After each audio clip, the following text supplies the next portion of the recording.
Здравейте! В този епизод на подкаста Self-Help изкуство ще си поговорим за създаването на един специален списък с книги за четене. Настройте се подобаващо, защото този списък може да се окаже претенциозен, в някои случаи дори несъстоятелен, но може да донесе и развлечение, утеха, повод за размисъл, а също и изненада, шок, а защо не и катарзис. Със сигурност ще ви даде нови знания, би изковал мечти или разрушил такива. Но какъвто и да се окаже в крайна сметка, той никога няма да остане повърхностен и неавтентичен. А това само по себе си е истинско предизвикателство в днешния свят на социални мрежи, книжни ревюта, Букстаграм, Буктюб, Букток, шумотевица.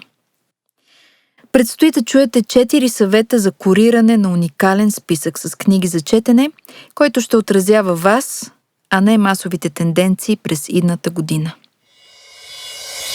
Self-Help изкуство – подкаст за всички, които търсят отговори на трудни въпроси. Оставете книгите за самопомощ на последния рафт в библиотеката. Отследвайте изкуствено позитивните инфлуенсъри в социалните медии и се вслушайте в мъдростта на голямото изкуство. Всеки епизод на подкаста ще ви среща с идеи и концепции от класически и съвременни произведения на артисти, писатели, музиканти и художници, които могат да променят живота ви. Важна бележка. Ако искате директно да чуете съветите за изготвяне на списък с книги, които да прочетете тази година, преминете към втора част на подкаста. Все пак ви препоръчвам да изслушате първата част, която дава представа за това, през какво са минали книгите, за да стигнат днес до нас, за да се разпореждаме с тях в собствените си библиотеки. Както и за 3 типа читатели според писателя Херман Хесе и как те могат да ни разкрият повече за собствения ни литературен вкус. Първа част. Всъщност, масовостта не е непременно лошо понятие, особено когато става дума за книги. Благодарение на нея, литературата в исторически план се оказва широко достъпна. За да стигнем до момента, в който по-голямата част от населението може да чете свободно, а от няколко десетилетия и да пише, да се самоиздава и да бъде издаван независимо от достоинствата на писанията си, сме изминали дълъг път. С появата на печатната книга, което несъмнено дължим на Гутенберг, западният свят се оказва в ситуация, в която има повече книги на по-ниска цена. А развитието на международната търговия позволява тези книги да бъдат разпространявани надлъж и нашир. Жаждата за знания сред високата и средна класа и наличността на класически текстове от древна Гърция и Рим спомагат за развитието на Ренесанса. Период на тържествуване на личността и обръщане към хуманизма. За първи път текстовете могат да бъдат споделяни, което позволява политическите, интелектуалните, религиозните и културните идеи да посяват своите семена в умовете на хората. Също така за първи път много хора могат да четат едни и същи книги и да бъдат изложени на едни и същи влияния по едно и също време, което дава началото на масовите медии и масовата култура. Науката също е революционизирана. Оказва се лесно учените в Италия да се запознаят с теориите и откритията на учените в Англия, например. Благодарение на подобрената комуникация, технологичните и интелектуалните идеи преминават до сега непреодолими граници, което дава възможност на учени от различни области по-лесно да се възползват от постиженията и успехите на други.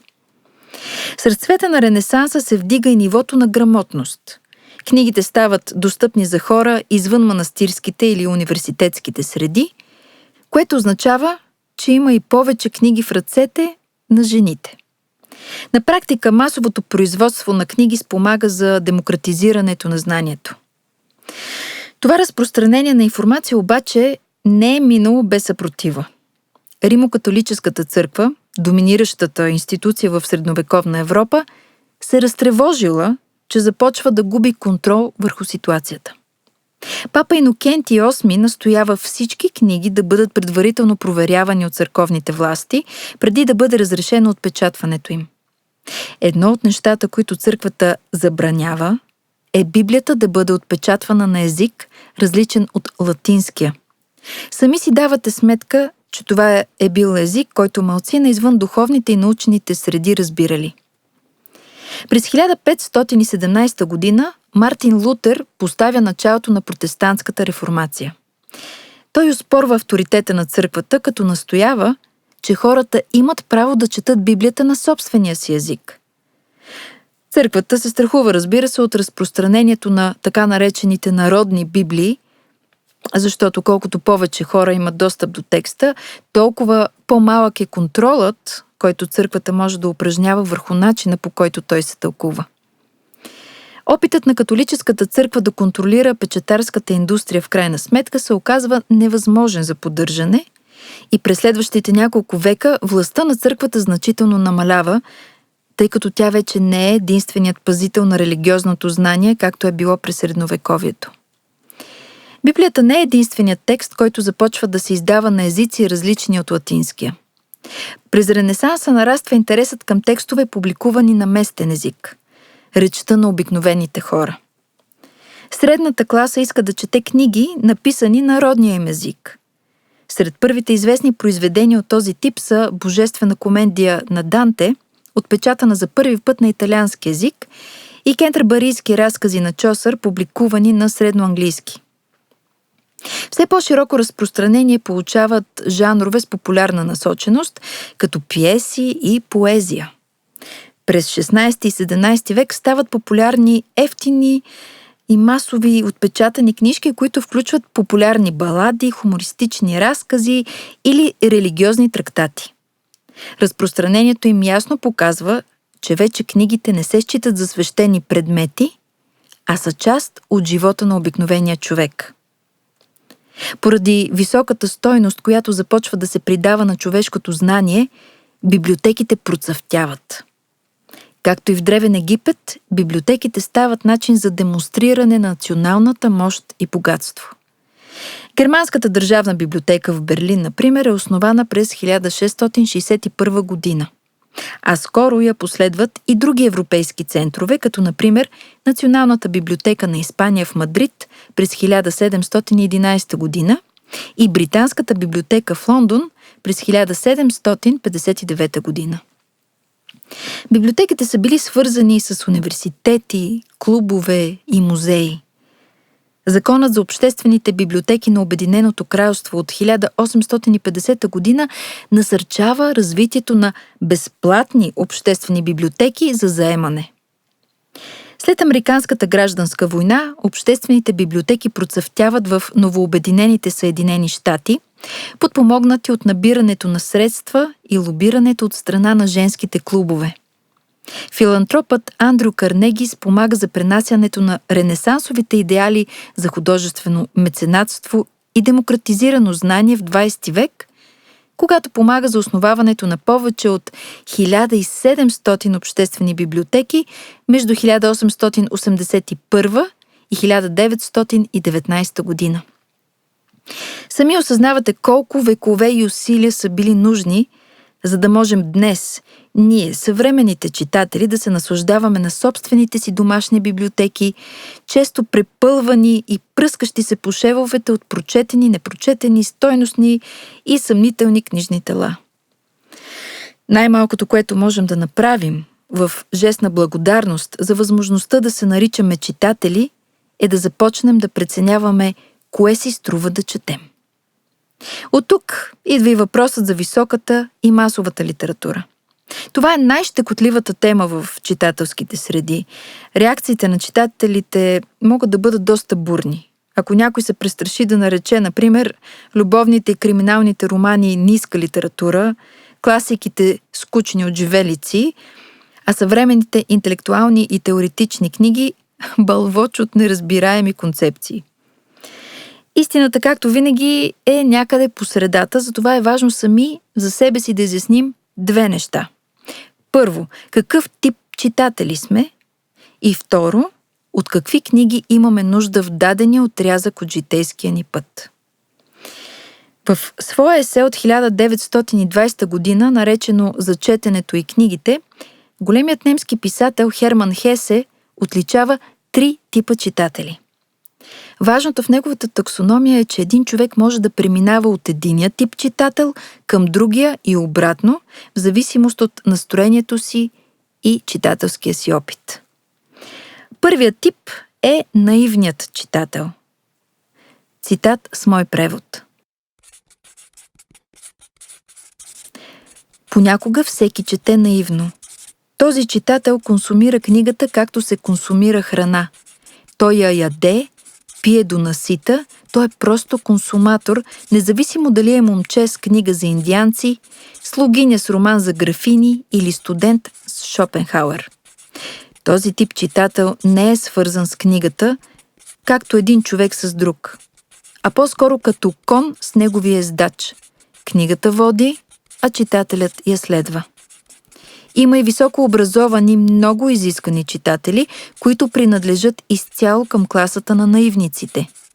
Това, което за обикновения читател са обстановката и действието в книгата, за култивирания читател са изкуството, езика и интелекта на писателя. Този тип читател приема по един несложен начин, че книгата е там, просто и единствено за да бъде прочетена с вяра и внимание и да бъде оценена според съдържанието или формата си. Вторият тип читател е този, който на свой ред харесва и критикува някои аспекти на книгата и следователно възхвалява или обвинява за тези качества нейния автор. Хесе смята, че този читател е едновременно критик и тълковател, тъй като самият той създава смисъл от текста на книгата. Цитат с мой превод. Този читател не смята нито съдържанието, нито формата на книгата като нейна най-важна ценност. Той знае, така както знаят децата, че всеки предмет може да има 10 или 100 значения. Този читател вече е толкова напреднал, че знае онова, което професорите по литература и литературните критици в повечето случаи изобщо не знаят. Естетическата ценност на написаното почти изчезва и именно казусите и несигурността на писателя могат да придадат много по-голямо очарование и стойност на книгата. Защото този читател следва поета не така, както конят се подчинява на водача си, а както ловецът следва плячката си.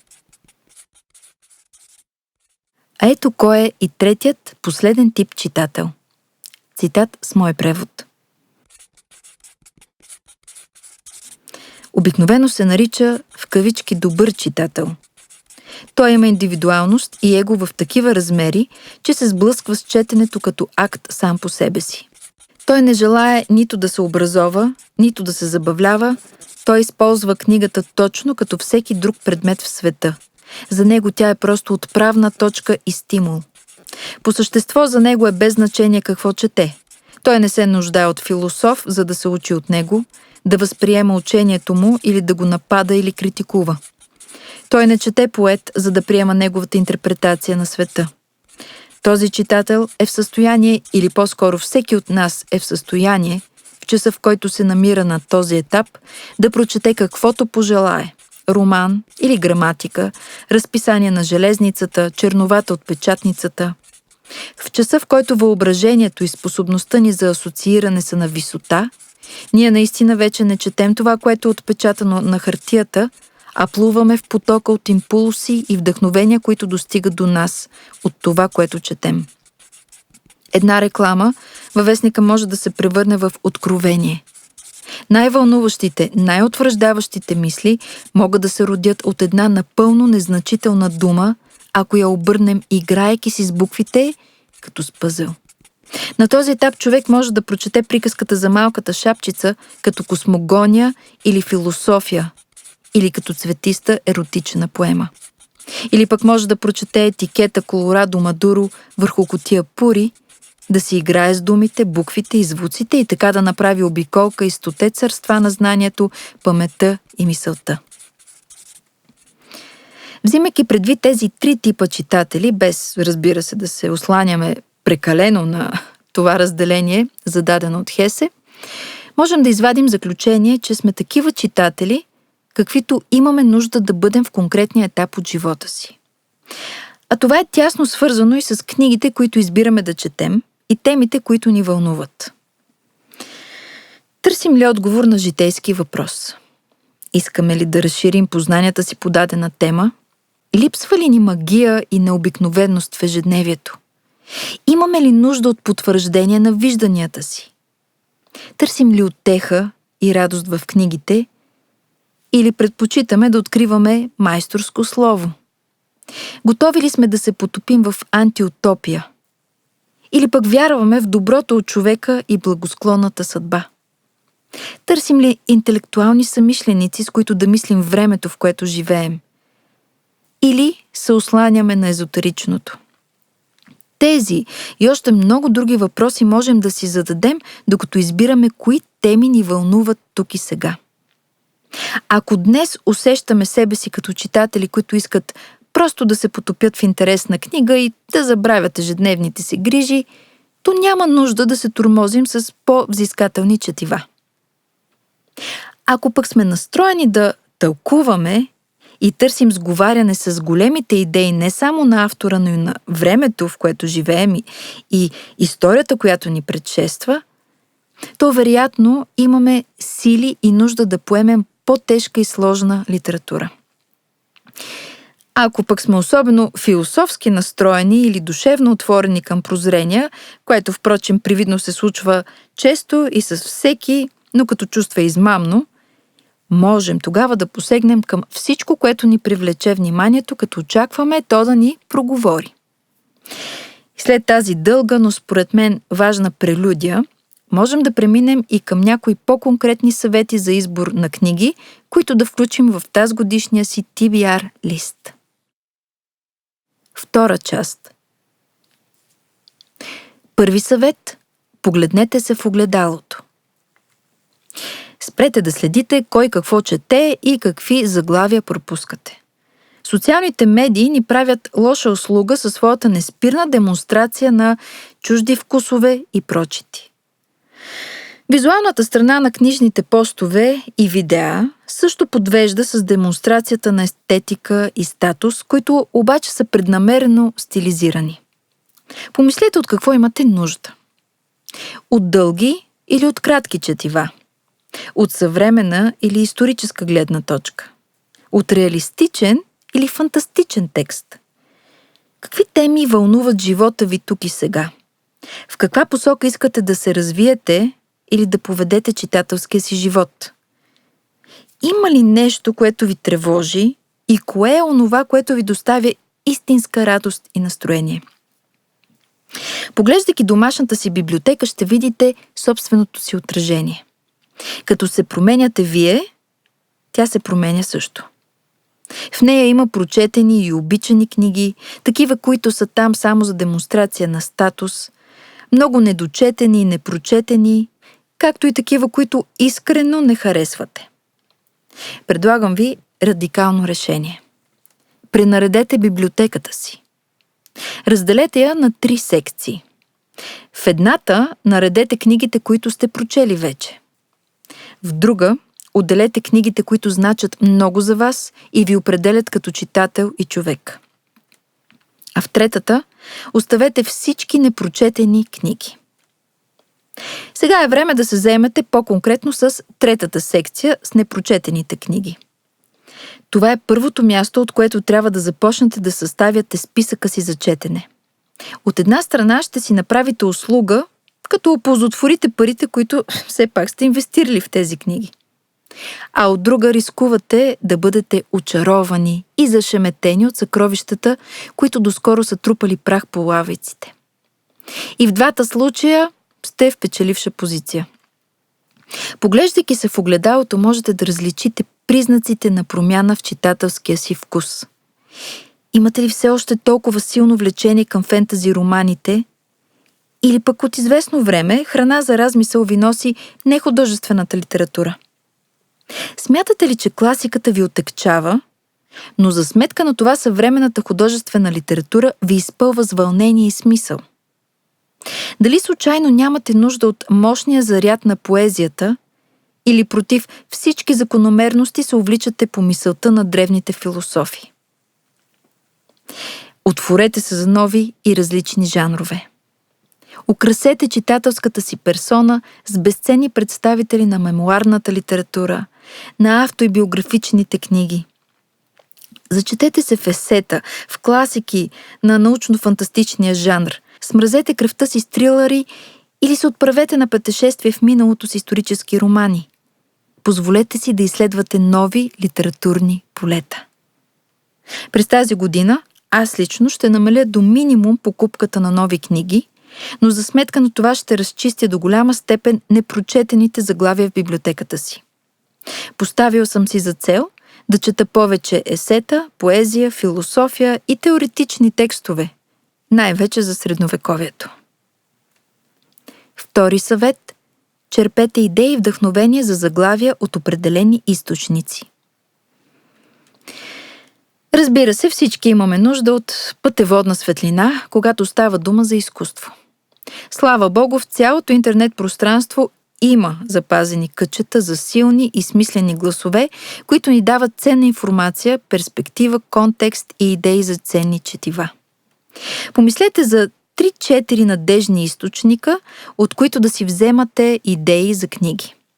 Имайте обаче предвид, че по-голямата част от популярните YouTube канали, Букстаграм и BookTok профили, подкасти и блогове, те публикуват препоръки, съобразени с най-актуалните тенденции на пазара.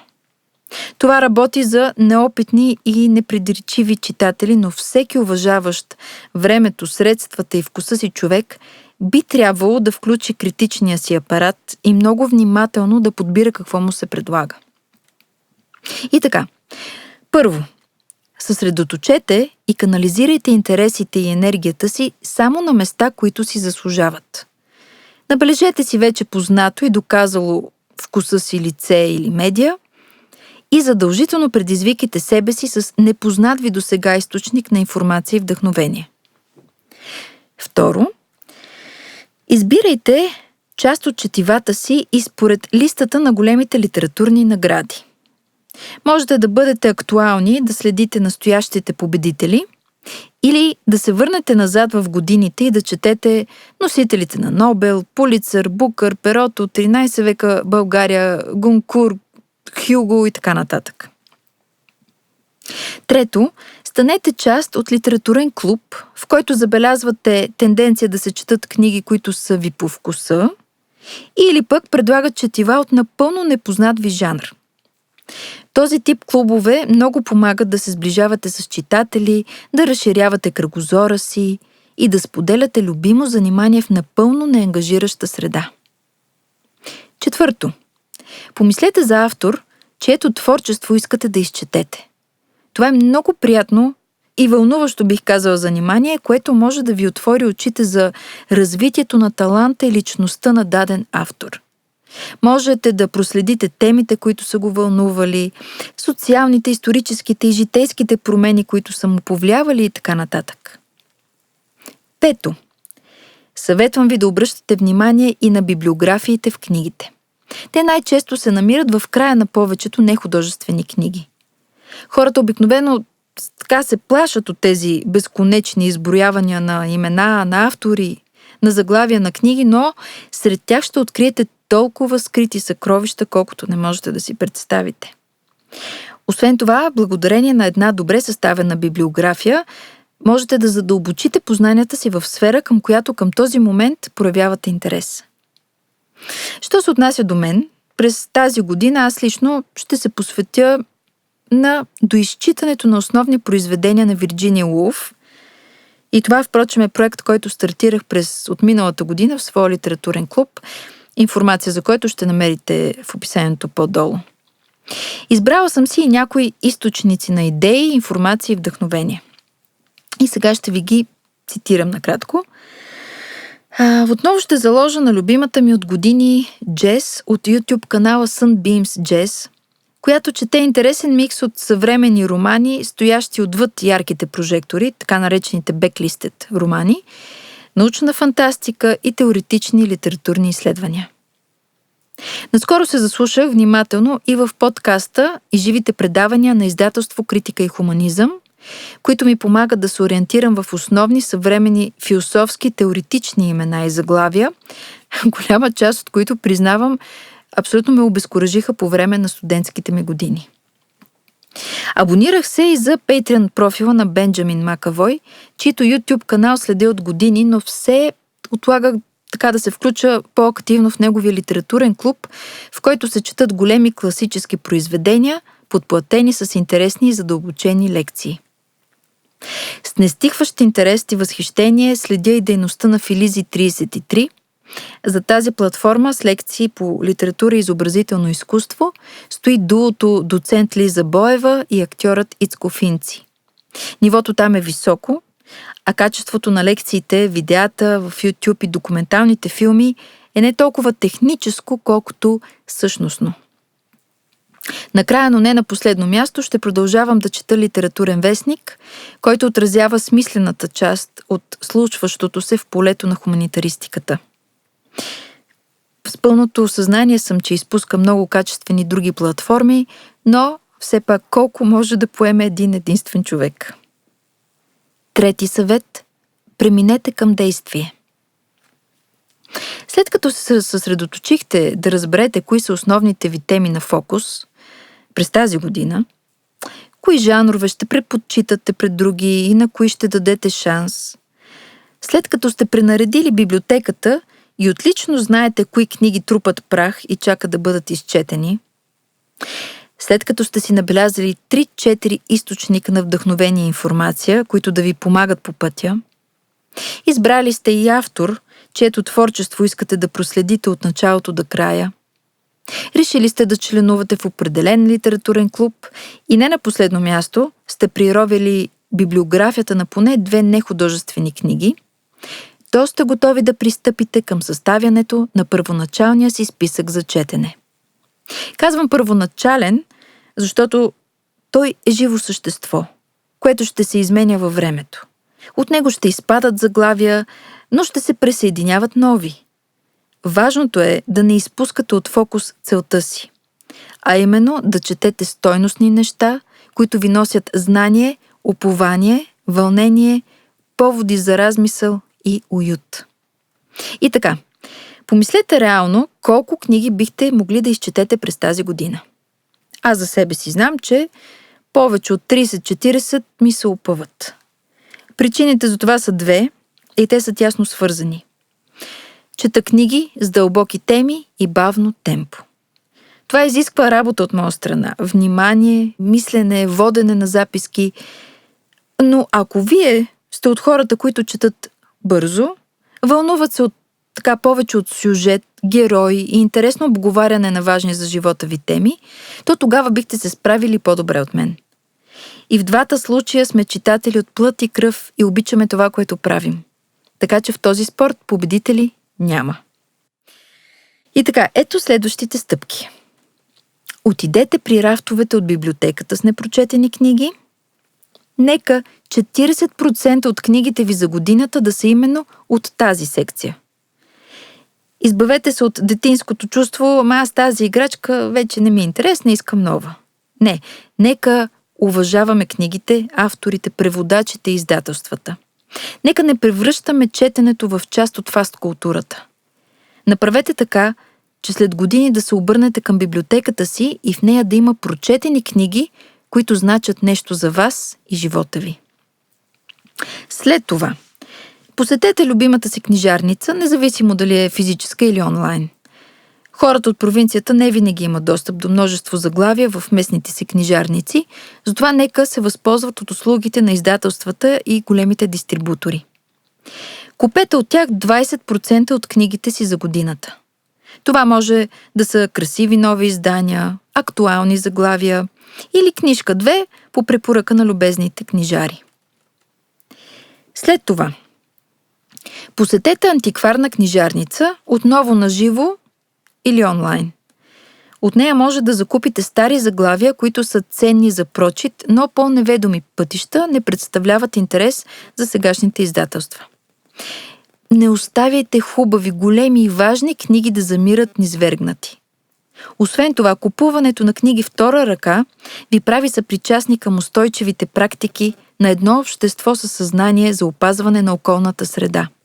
Нека покупките ви от антикварни книжарници бъдат други 20% от книгите ви за годината. И накрая, последните 20% от списъка ви нека бъдат аудиокниги.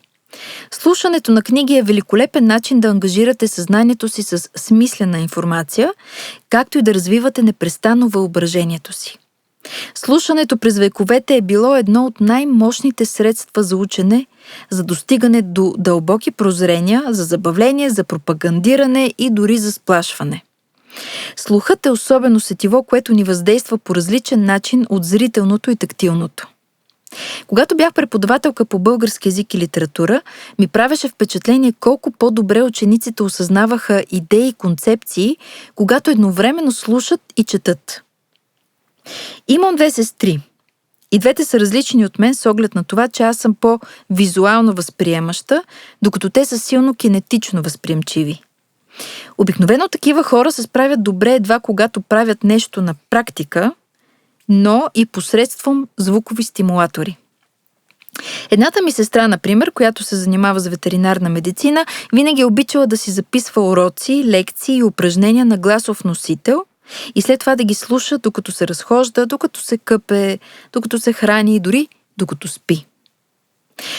Та толкова по въпроса с аудиокнигите. Освен, че ще си доставите друг тип литературно удоволствие, ще си наваксате четене в моментите, когато пътувате за работа, например, или миете чинии, разхождате кучето в парка и така нататък. Ще спомена все пак и възможността да слушате и моя подкаст Self-Help изкуство, който се разпространява през Storytel, Spotify, Applecast и YouTube. 4 съвет. Насладете се на процеса. Ето това е най-важният съвет от всички. Не се насилвайте да изчетете всички книги от списъка си. Не се тормозете да дочитате до край книги, които просто не ви вървят.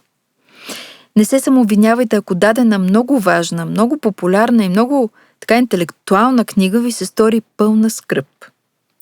Четенето е, както казва покойният вече и много уважаван от мен литературен критик Харалд Блум, сложно удоволствие. И несъмнено, той изисква време, отдаденост и търпение. Нека не забравяме, че книгите са източник на радост и развлечение, повод да се откъснем от реалността. Могат да ни карат да плачем, да се смеем и дори да се влюбим. Четете каквото ви се чете, но ви моля, не се подвеждайте по чуждите вкусове. Дори да нямате изградено усещане за книгите все още, имайте вяра в собствените си сили и интелект, че постепенно ще намерите своя път в литературата. Ако ще се допитвате до някого, по-добре се обърнете към старите домашни библиотеки или разпитайте по-възрастни хора от своя род. Все пак ви свързва една кръв и нищо чудно любовта към дадени автори и книги да се предава през поколенията. Ако пък нямате четящи близки, тогава действайте смело. Светът на изкуството е пред вас и само чака да се впуснете в неописуемото приключение. Да, сами.